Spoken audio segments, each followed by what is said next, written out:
जिनको टारगेट किया गया दे आर मेंबर्स और एक्स मेंबर्स ऑफ लश्कर तैयबा या हिजबुल मुजाहिदीन। सुंजवान आर्मी कैंप हमले, जो आदमी उनके ऊपर हमले का मास्टरमाइंड था उसका नाम था ब्रिगेडियर आमिर हमजा, उसको अननोन गनमैन ने मार गिराया। ये पता चला है जी कि टारगेट किलिंग का ये वाकया है और मकतूल के सर में 2 गोलियां मारी गई, जबकि वो कह रहे हैं कि हम इस हवाले से मजीद तहकीकात। क्योंकि वो कश्मीर के अंदर they were the main terrorist organisations as designated by India, तो उनके ऊपर यहाँ जो किलिंग्स हुई हैं they were targeted by for those reasons. Target killing में पुलिस ने भारतीय खुफिया एजेंसी रॉ के मुलविस होने का दावा किया है। लीला इंटरचेंज झेलम में एक जगह आती है जहां पर 4 मोटरसाइकिलिस्ट ने उन्होंने इनके ऊपर फायरिंग की। एक पॉलिसी बनी थी दोवल साहब की कि ये इस किस्म की अग्रेसिव डिफेंस करनी है हमें। आपको पता है दुबई ने पाकिस्तान के वीजे बंद कर दिए, पाकिस्तान को ब्लैक लिस्ट कर दिया है। ऐसे ही है। कभी आपने सुना किसी मुल्क ने इंडियंस के वीजे बंद किए हो? आपको पता है 2008 से ऑनवर्ड्स कुवैत एक मुस्लिम स्टेट है,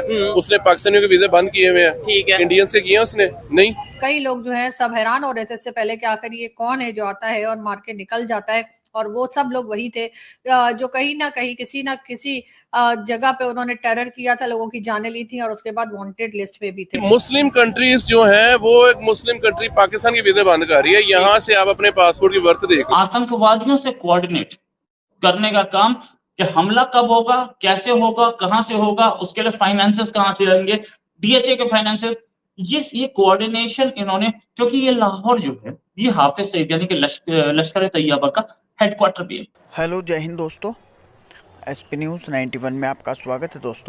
दोस्तों जैसे कि आपने क्लिप में देखा, एक पाक आर्मी का एक ब्रिगेडियर था जो कि अपने परिवार के साथ, अपनी फैमिली के साथ कहीं जा रहा था, लेकिन उसकी गाड़ी रोक करके और उसकी गाड़ी पर सीधे तौर पर फायरिंग की गई और उनकी मौके पर ही मौत हो गई।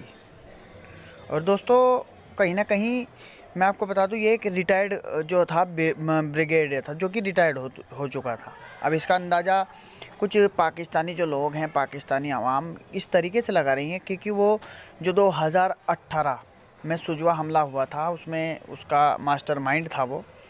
अब कहीं ना कहीं उनका शक, उनकी उंगली हमेशा हर बार हमारी तरफ ही रहती है। आप सभी को पता ही है कि अगर पाकिस्तान के अंदर एक चींटी भी मरती है तो वो इसका भी कसूरवार सिर्फ़ और सिर्फ भारत को ठहराते हैं।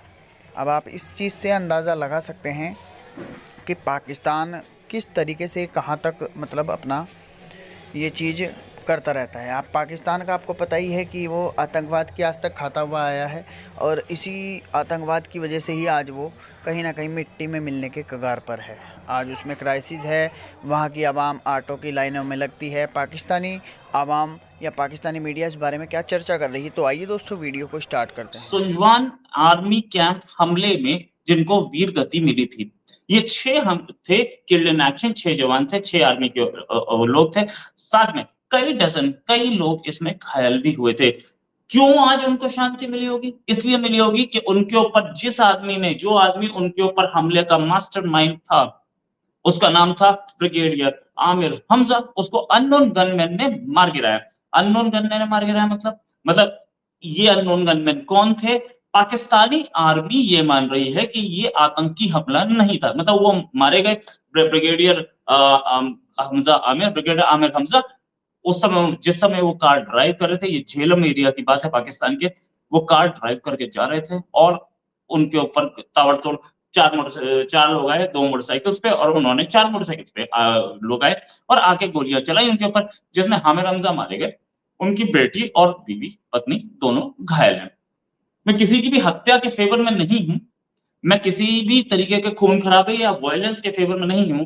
खबर है इसलिए बताई जा रही है और चौक पे ये खबर आई है। पाकिस्तान की आर्मी का ऑफिसर क्या कर रहा है मुझे नहीं मतलब उससे, लेकिन क्योंकि ये हमले में शामिल थे, इनकी मेरे पास पूरी हिस्ट्री है, मैं आपको बताऊंगा। साथ में अभी एक खबर ट्विटर पे भी ट्रेंड कर रही है, मैं आपको बताता हूं कि क्या सिचुएशन। ये लीला इंटरचेंज झेलम में एक जगह आती है जहां पर 4 मोटरसाइकिलिस्ट ने 4 मोटरसाइकिलिस्ट थे, उन्होंने इनके ऊपर फायरिंग की। इनकी बेटी और पत्नी दोनों के दोनों इंजर हुई, ये उधर ही घायल हो गए थे, हॉस्पिटल ले जा गया तो वहां डेड डिक्लेयर किया। पुलिस ने बोला ये ब्लाइंड मर्डर केस है, हम एफआईआर में कोई आतंकी घटना का इसमें नाम नहीं लिया जा रहा। तो मतलब कहीं ना कहीं पर्सनल एनिमिटी होगी। हालांकि फैमिली वाले बोल रहे हैं कोई पर्सनल एनिमिटी नहीं थी, लेकिन इनकी पर्सनल जो इनका बायोडेटा वो मेरे पास है। ये 2017 से 2020 तक लाहौर में डीएचए में रहे थे, डिफेंस हाउसिंग अथॉरिटी में। डीएचए वही है जो कि मकान बनाती है, मतलब जैसे बोल सकते हैं कि आर्मी के बिल्डर्स हैं, वो आर्मी में मकान बनाते हैं और आर्मी बेचती है, और उससे जो कमाई आती है वो सारे के सारे पुलिस वाले मिलके, आर्मी वाले मिलके खा जाते हैं। ये 2 साल 8 महीने इस डीएचए में रहे, डीएचए लाहौर। अच्छा, ये डीएचए लाहौर की पोस्टिंग बहुत इंपॉर्टेंट है, मैं इस पे वापस आऊंगा, आपको बताऊंगा, लेकिन उससे पहले मैं आपको बाकी बायोडाटा बता दूं इनका। इस डीएचए लाहौर की पोस्टिंग को भूलिएगा मत, 2017 से 2020 की थी।